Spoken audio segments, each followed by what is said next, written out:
So, your nonprofit is fundraising in 10 or more states. You're probably finding out that you're juggling a pretty complex web of regulations, right?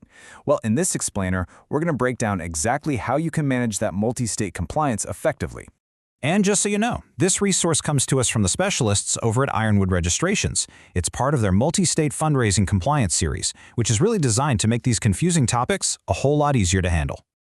You know, managing registrations in just 1 or 2 states can seem pretty straightforward. But once you cross that line, once you get to 10 or more states, the complexity doesn't just add up. It literally multiplies. What used to be a simple checklist can quickly become a major operational headache. So how do you deal with all that complexity? Well, we're going to walk through 5 essential systems. First, we'll talk about the multi-state challenge itself. Then we'll get into tracking deadlines, monitoring your fundraising, organizing your internal compliance, and finally, how to conduct reviews to stay ahead of the game. Okay, first up, the multi-state challenge. The big thing to understand here is that at this scale, compliance isn't just a task you check off a list once a year. Nope. It really becomes an ongoing operational responsibility that needs constant attention. And that's because every state kind of does its own thing. They all operate independently, so you're tracking different requirements all at the same time. One state might be asking for an annual renewal, while another needs updated financial reports. And a third, well, they might have a very specific regulatory question for you. It's a real balancing act. All that activity leads us right into our second system, which is tracking deadlines and financials. And honestly, this is the absolute core of doing multi-state compliance right. You'd think renewal deadlines would be simple, but they are anything but uniform. Some states will tie the deadline to your fiscal year end. Others base it on when you file your IRS Form 990. And then you've got states that just set a fixed calendar date for everyone. This variation is exactly why you need a really solid tracking system.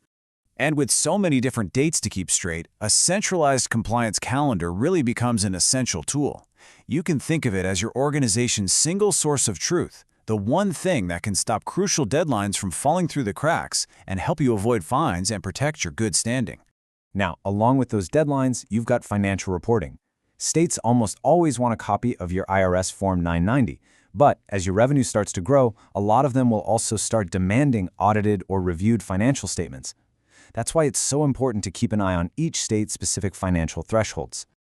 This brings us perfectly to our third system, monitoring your fundraising. See, it's not enough to just manage the registrations you already have.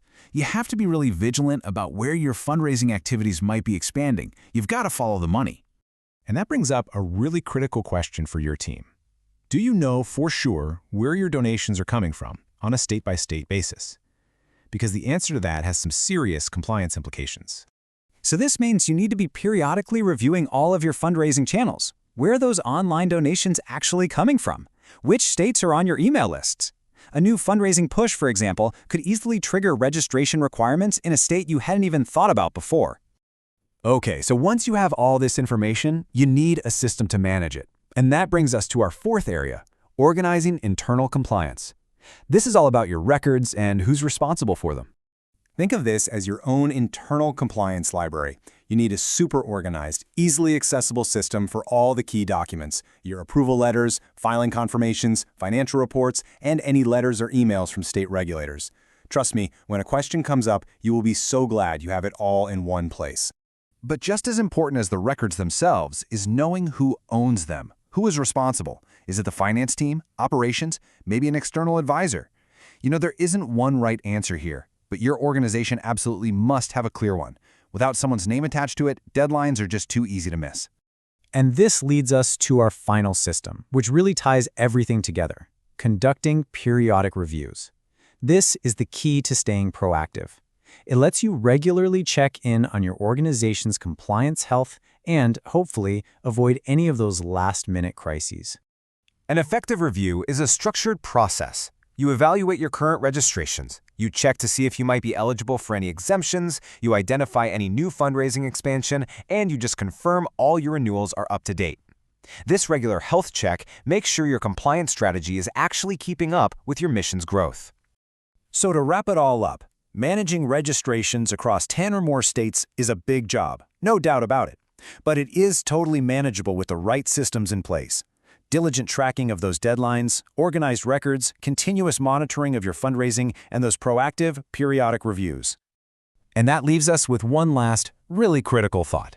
As your organization keeps expanding its reach, the question isn't just, are we compliant today? It's really, is our compliance system built for the growth we're planning for tomorrow?